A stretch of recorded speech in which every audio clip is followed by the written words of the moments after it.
Bucket biryani. Harnam Chaudhary बहुत पैसे वाला था। वो मिनिस्टर बनना चाहता था। हर वक्त उसके बंगला के बाहर उसके जाति के लोगों की भीड़ लगी रहती थी। आने वाले चुनावों में क्या करना है इसकी चर्चा होती रहती थी। एक दिन हरनाम चौधरी का पोता हुआ। बस फिर क्या था, बंगला में त्योहार का माहौल था। पंडितों ने पोते के नामकरण का मुहूर्त निकाला। हरनाम चौधरी की पत्नी रुक्मिणी देवी बहुत हड़बड़ी करने लगी। सुनो जी, नामकरण वाले दिन सारे गांव को दावत के लिए न्योता देंगे और ऐसा दावत देंगे कि सब अपने दांतों तले उंगलियां चबा जाए। ये लीजिए उसके लिए लिस्ट। कहकर एक लंबे कागज पर एक लिस्ट बनाकर दिया।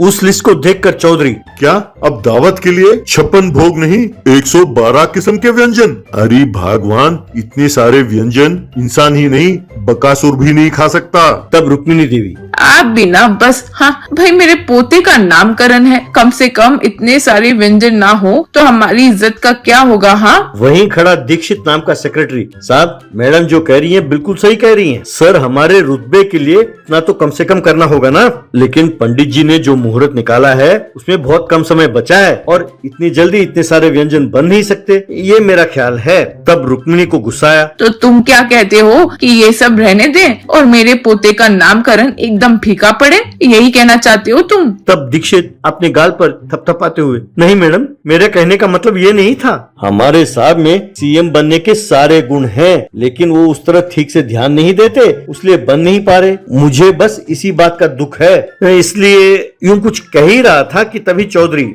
ठीक है, बोलो क्या कहना चाहते हो?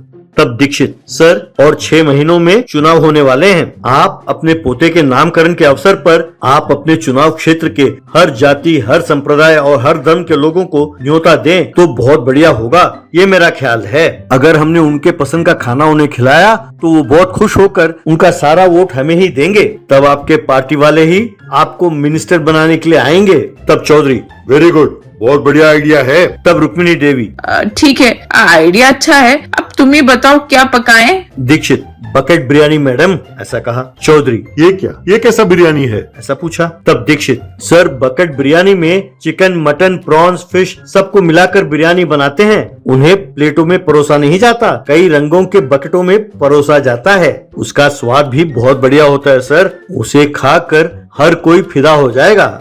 उसी गांव में परशुराम नाम का एक आदर्श युवक था जो एक एनजीओ चलाता था। उसके दोस्त और उसके हितैषी जो पैसे देते थे उससे वो एनजीओ चलाता था। हफ्ते में एक दिन वो गरीब लोगों के लिए सारे सब्जियों को मिलाकर एक बिरयानी बनाता और उनकी पोटलियां उनमें बांटता। एक दिन जब परशुराम खाने की पोटलियां बांट रहा था तब एक बूढ़ा गश खाकर नीचे गिरा और उसके सर पर चोट लगी। ये देखकर परशुराम, अरे ये क्या हो गया, कहकर उन्हें उठाया और ऑटो ऑटो कहकर आवाज देने लगा। तभी वहाँ एक स्कूटर आकर रुकी। स्कूटर चला रही लड़की, इस एरिया में ऑटो बहुत कम मिलते हैं, आप एक काम कीजिए, इन्हें पकड़कर आप पीछे बैठ जाइए, काफी खून बह रहा है, इन्हें तुरंत अस्पताल पहुंचाना होगा। ऐसा कहा। फिर दोनों मिलकर उस बूढ़े को अस्पताल ले गए और उसका इलाज कराया। फिर Parashuram, thank you very much, सही समय पर आप पहुंचे इसीलिए इनका इलाज हो पाया। आपका नाम क्या है? तब वो लड़की, मेरा नाम वंदना है, मैं एक पत्रकार हूँ। आप जितना सामाजिक जिम्मेदारी निभाते हैं, एक पत्रकार होने के नाते मेरी भी उतनी ही जिम्मेदारी है। आप एक काम क्यों नहीं करते? मेरे पिताजी एक बैंक मैनेजर है, मैं उनसे कहकर आपको लोन दिलाती हूँ। आप एक ऑटो खरीद लीजिए और उसे एक एम्बुलेंस के रूप में इस्तेमाल कीजिए। बूढ़ों के लिए और विकलांगों के लिए आपकी सेवा बहुत काम आएगी। परशुराम, आपका ये सुझाव बहुत बढ़िया है, ऐसा ही करते हैं। वहाँ पोते का नामकरण बड़े धूमधाम से हो रहा था।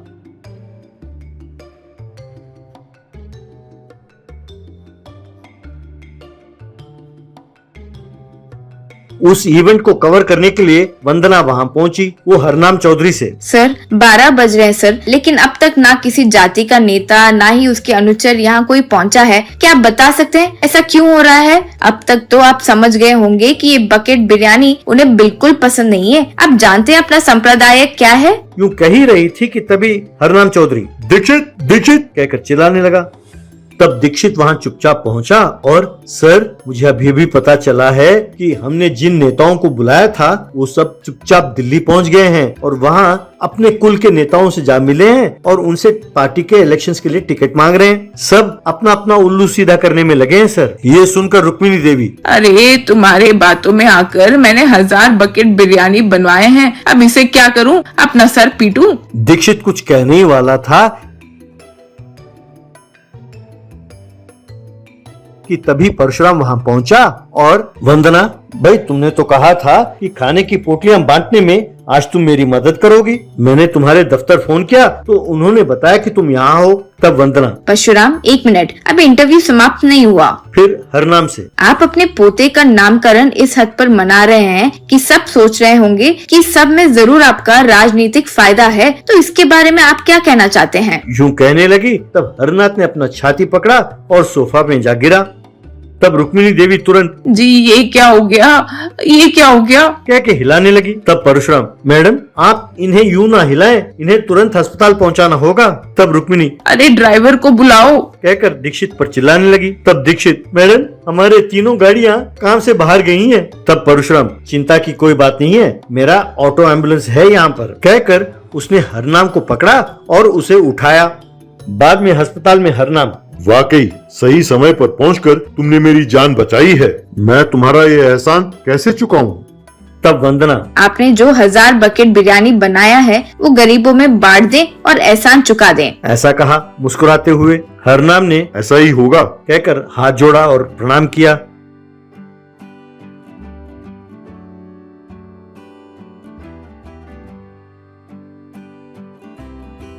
इस तरह परशुराम और वंदना ने उन बकेट बिरयानियों को गरीबों में बांटा।